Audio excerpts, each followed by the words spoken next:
then like if Pat actually like got on the end of a few, then like, I might be able to get a ticket as well for that play. There you are. See, 2 for 1. Pat's costing me, right, I'll give it a go.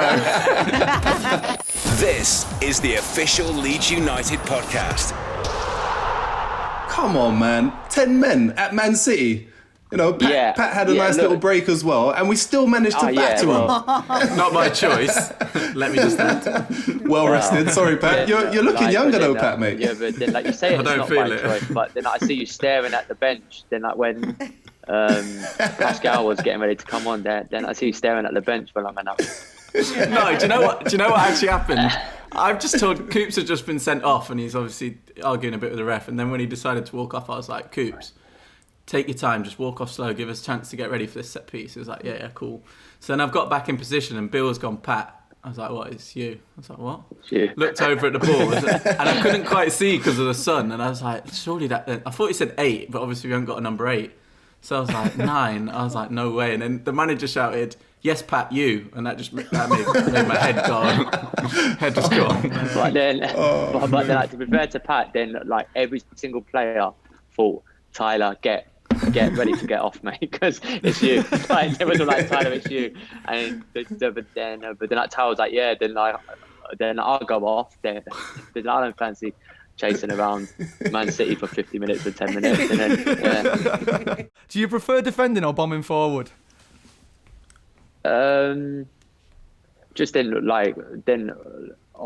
course, then I like getting forward and trying to do stuff, trying to score a goal, which I haven't done, trying to set up one, which I haven't done, which isn't my fault, by the way. I put some nice balls in, I put some slidey balls in.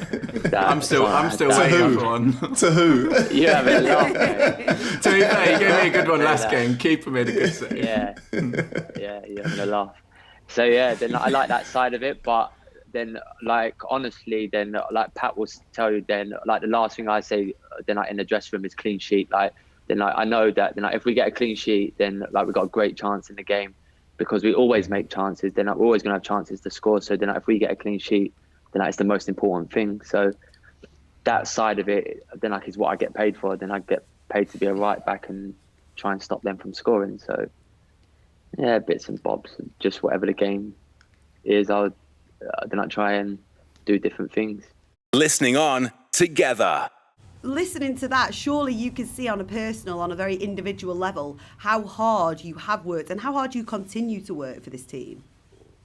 Yeah, but then like I've played my part in a massive season and I've done really well. Then now I'm doing really well, but then like to get to this point, it was a lot of right time, right place. Then I weren't playing for Bristol City when I come here, and then like my mate signed in the summer, Kyle Bartley signed, and like he was close to the manager at the time, and then like we were both in Thailand when he signed for Leeds, and like I said to him jokingly, like ask him if he needs a right back, and so he just messaged him jokingly, and then 3 weeks later I signed for Leeds. So wow. Then like, that's what right time, you know. I just and then I've done right since I've been here. Well, I've done good since I've been here. You still have to take those chances when they come, though, don't you? That's the crucial thing. It's all right getting the chance, but you've got to clutch it with both hands, and you've done that and then some. Yeah, thank you. Right, Luke, that's you are the it. most Moving on. There you go. Do you know what, though, on a serious note? Yeah, but Pat, then like, I'll go in the dressing room tomorrow and then like proper give it Champions League shout and everything. But do you know what? I did. I did want to ask about that because I was reading an article here about how Paul Huntington, you had a bit of a Barney with him when you were at Yeovil because apparently you were given the big one. You were a big time Charlie. He called you. Oh, it doesn't sound like Bill. Did he say anything about going to the Champions League?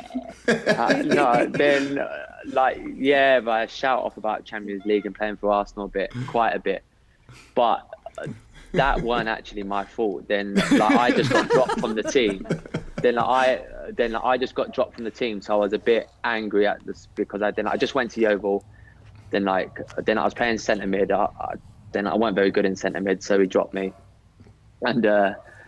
So then, like, was playing this training game, and my mate went through and scored, and Huntington was saying offside, offside. So I was shouting, "Go on, lad, score, score!" So he whips it in. I start celebrating. So then Paul Huntington was chirping at me, "You you're a young lad, you're big time. Then like try and get back in the team and that. So I said, next time the ball comes to you, I'll watch. So then I was playing centre mid, and he was playing centre half. So the balls went to him, and I've just charged out of centre mids, 20, 30 yards, just charged. The ball's gone, just ran into him. And then we had a bit of a scuffle. Skivo, then that was the gaffer at the time. Get inside, you'll never play for me again. I said, I don't want to play here anyway. I'll go. Went off home, called my agent, saying, David, I'm messed up. I said, what am I going to do? He said, don't worry, I'll sort it out. And I just went in next day, said I was sorry, and loved it. Yeah. But that weren't my fault. That was just a bit of training ground banter, wasn't it? That went wrong. All Leeds, aren't we? The official Leeds United podcast. Have you been approached by Head and Shoulders or L'Oreal or anyone like that for a sponsorship? Do you know what? Then obviously in the champ you don't expect it. But when we got up and I whipped out the hair against Fulham a couple of weeks ago, I thought, here we go. Then I'll go on Instagram after this and have a few messages, a few people fighting for me. Nothing. Yes, he's gone. Has he gone? Yeah. Questions in. He's back. Oh, no. Mate, having one. So hang on, Luke. You didn't have a single request. No, I've not received anything yet. So if we could, if we could get something going, or yeah. Who's your dream brand, that'd be quite Luke? nice. Who's your dream brand? Who are you wanting to work with?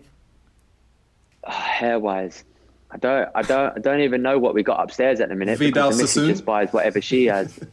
What about Alpacin? That's the one for. People that's going bold. the caffeine one. Yeah, for people going bold. Yeah, that's what I'm going for. I've got a great hairline. No, you can be a great example of how not to lose your hair. That's what I mean. Yeah. Or but then, anti-dandruff, Head and Shoulders.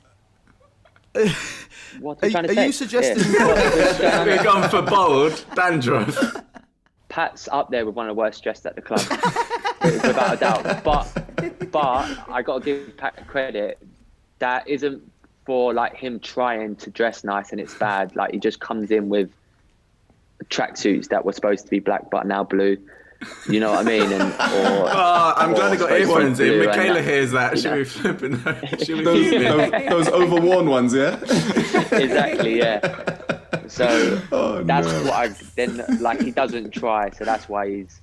Do you know who I base my kind of appearance on? Have you ever seen Adam Sandler? Whatever he's called. Yes. Yeah. That's my guy. He played the 40-year-old virgin, didn't he, Patrick? Is that the one? No. Who's that then? That's Steve Carell, isn't it? Oh, Steve Carell. Yeah, I was going to say Carell. he's Yeah. got terrible style. If that's what you're basing it on. No, you're on the right tracks though, Em. Yeah, Adam Sandler's even worse. To hit 20 goals in the Premier League, whether I do it or don't, that's got to be the aim. Yeah, that's amazing. That would be amazing. Well, listen, we're all behind you, mate. We got your back. And just all you have to do is, it's pretty straightforward, mate, honestly. Just get on the end of Bill's crosses. Exactly, mate. I'll I've been tell putting him. in some wicked one lately as well. I know. I've got no assists, no nothing, honestly. It's doing my numbers no good. Then if Pat actually got on the end of a few, then I might be able to get a ticket as well for that play. There you are. See? 2 for 1. Pat's There costing you go. me, mate. Right, I'll give it a go. Listening on together. Speaking of the next 7 games, mate, I'm assuming for the next 3 at least, it's unfortunate circumstances, but you'll be leading the team out. What's that prospect for you? You're going to be captaining Leeds United against Man United at Ellen Road. How's that feel? Quality then. I feel sorry for Coops because it seems like every big occasion and stuff, Coops is always either injured or thingy, because I got the game against Birmingham last year, then I was captain for that one, and then Coops got injured before the season, so I was captain for the first game of the season. So I feel sorry for him because he seems to always miss the big ones. But yeah, I stand in for Coops, and then I don't really change if I got the armband or not. Then I do everything the same as I would. So nothing really changes for me. I still shout rubbish and be loud. Does anyone listen? We just pray that the huddles before the game don't last too long. It's tricky, the huddle, isn't it? then like that's the thing that gets me nervous the most. Then like people laugh, like then like he makes me feel nervous when I'm doing it, and like Tyler and Calvin like will be looking at each other sniggering because that first word. Then like if I can't get my first word out, it's bad, and I'll just be like, right, let's sod it, let's just go play. All Leeds, aren't we? The official Leeds United podcast. So I found this guy online after the Manchester City game over the weekend. He hosts a weekly Premier League show from Brooklyn, New York, USA, called On the Stoop. He's an Arsenal fan, but we don't have to talk about that because he has taken quite a liking to Leeds this year. So please welcome Lolo from On the Stoop. What's going on, y'all? Oh, what's happening? Hey, man. Nothing, man. Who is Thank you for joining. live from his stoop right now? I am on the stoop in Brooklyn. You'll see people passing by. You'll see me every now and then. Hey, what's going on? No, you got to keep walking. Was a warm day in April, around 8 in the morning. All Leeds fans was anxious since their maroon kits were worn. They travel not far, only an hour by train, to the home of the champs they hope to contain. Manchester City was an unstoppable force, but the lads from Yorkshire had no fear, of course. The pundits all claim there's no way in hell that these upstart boys will ever do well against Pep and his squad of world-class players. That championship team better start saying their prayers. The match started well. Both teams wanted to win it. When Paddy slotted in Dallas in the 42nd minute. That's you, man. A goal, an unbelievable sight. Leeds beating City, now something didn't feel right. So 4 minutes later, Captain Coops clears the ball, but down goes Jesus, now VAR gets the call. Go check the screen, This is the most dangerous tackle ever seen. Now, studs up hit the knee of the Manchester man, so the card became red for the Leeds captain. Down to 10 men with mere minutes left in the half. Bielsa subs Bam Bam for some help in the back. The next 45 would be hell to defend, with shot after shot. Would the barrage ever end? Frustration from Pep and fear in his eyes till the 72nd minute when they equalized. 1-1. All level, still a fine result, but to Bielsa's 10 men, it was a nasty insult. We're better. We're Leeds. We fight till the end. You may be the kings, but our knees will not bend. We've come into your home, your Etihad Palace, but you bastards forgot that we got Stuart Dallas. 90th minute +1. City happy to draw. Then Johnny picked a pass that left us in awe. No way, Stewart's flying at pace. There's not a chance that he can win this race. He's being closed down by Fernandinho and Stones. But the young man from Cookstown has ice in his bones. He nutmegs the keeper. The ball's on this lap.